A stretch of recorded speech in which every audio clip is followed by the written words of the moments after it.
We're back on Get Up. We come to you live, as always, above the Heineken River deck at Pier 17. Busy day today. Let's take a look at the AFC wild card matchups after yesterday's final day of the NFL season. It starts Saturday afternoon. Browns, Texans. It'll be Joe Flacco's first playoff start in 9 years. He's 5-0 in wild card games, so keep an eye on Joe Flacco. Meanwhile, the Dolphins, after losing last night, they do not win the AFC East, so now they get the defending champion Chiefs in Kansas City in 0-degree temperatures.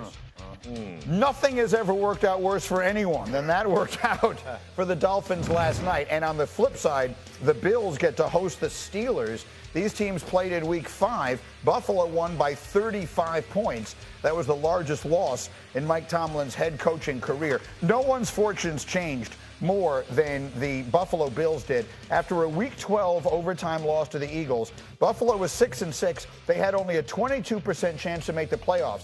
And then Hembo and I went on the air with an essay, and they have not lost a game since. And here they are, the 2 seed. Coincidence? I think not. And so that brings us, Dan, to the following question.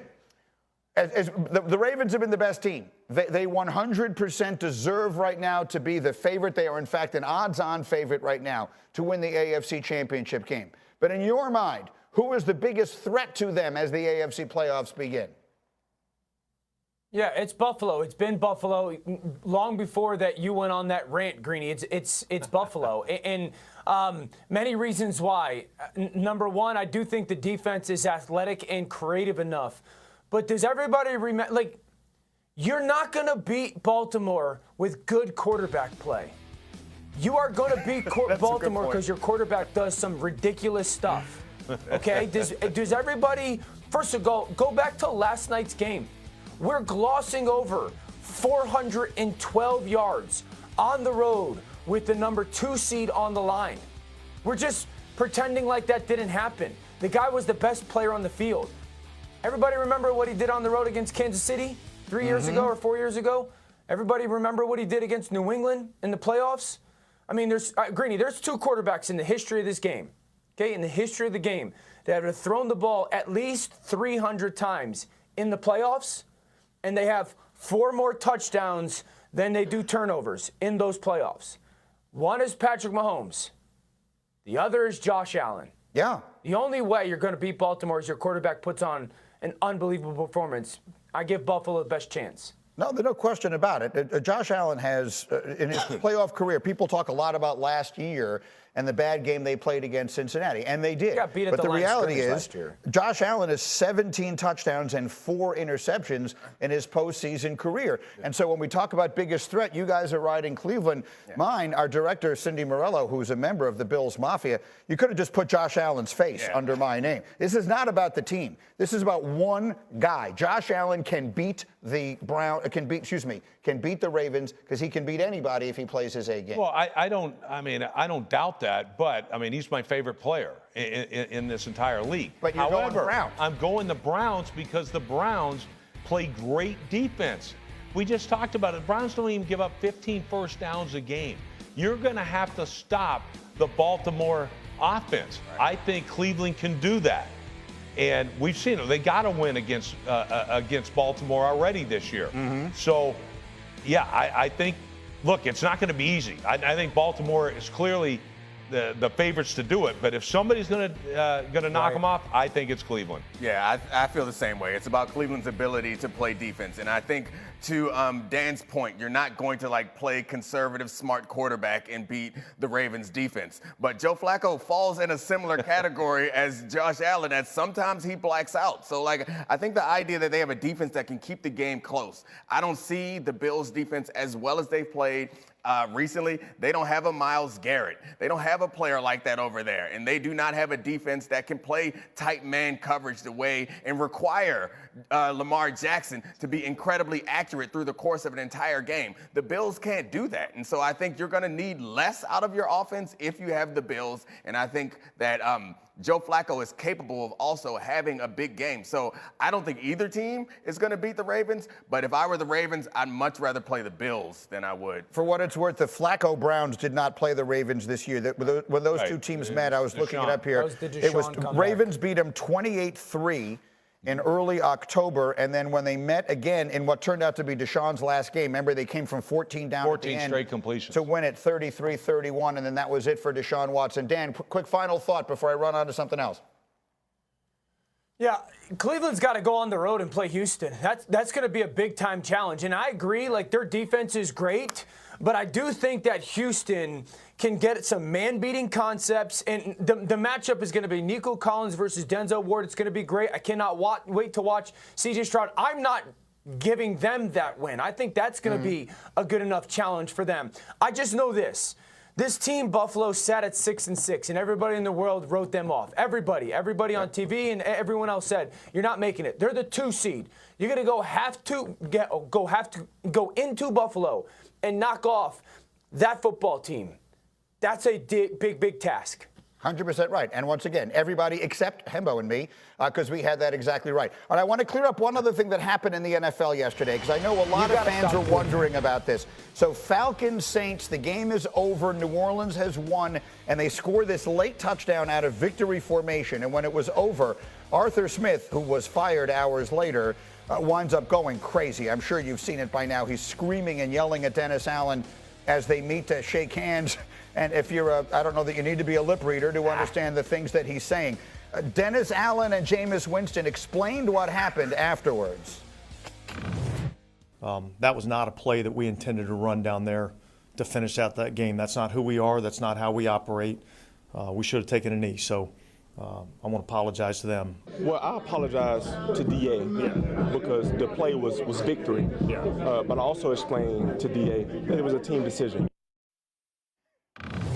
Basically, he's so funny. Hilarious. Oh, God. They decided they wanted to get a touchdown for one of the players on the Jamal Williams on their team, so they overruled the play call from the sideline and ran that.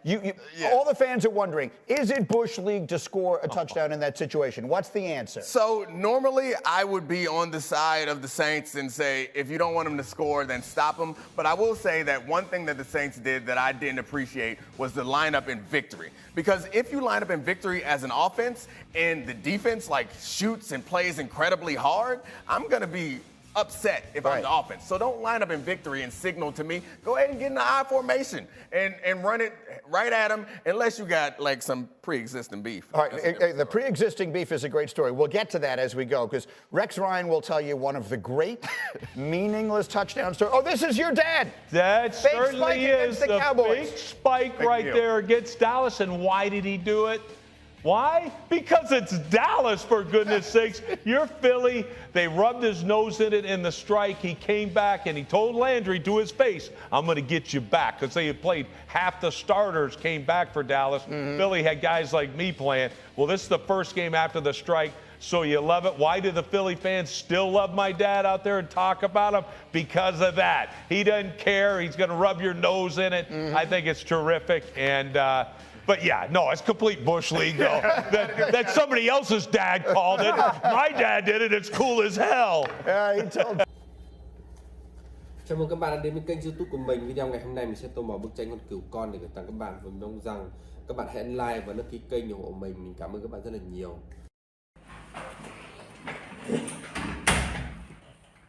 Trước tiên mình sẽ đi chọn màu để mình tô cho bức tranh của mình các bạn ạ. Các bạn hãy theo dõi quá trình mình đi tô màu nhé.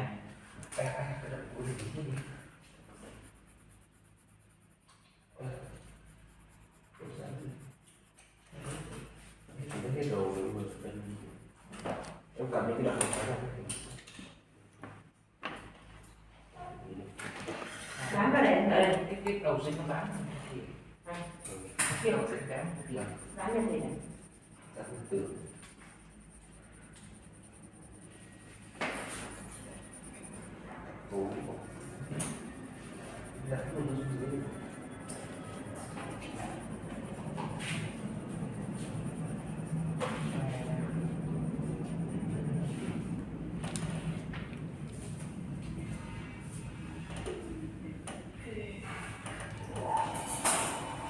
Như kiểu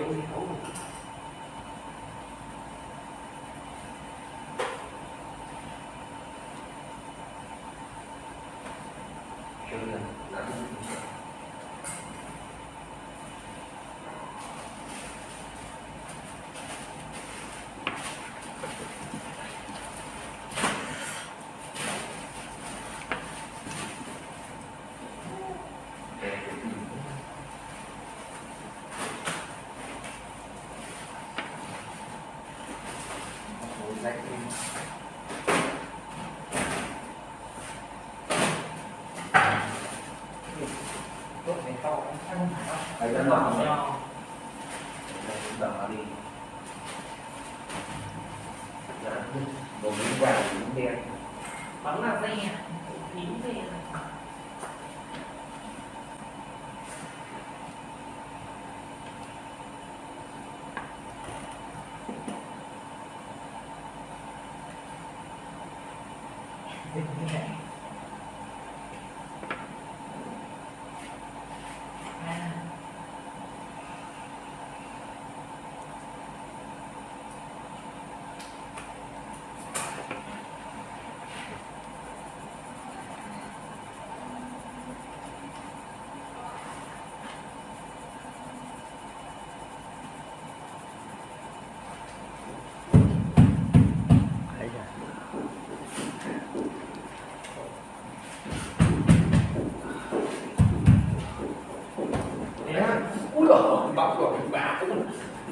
không, cái đấy là các không nhìn thấy không nhìn thấy hay là lên đèn đi.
Như vậy là mình đã hoàn thành xong tác phẩm tô màu của mình rồi các bạn ạ. Các bạn thấy đẹp thì hãy cho mình xin lượt like, lượt đăng ký kênh để ủng hộ mình nhé.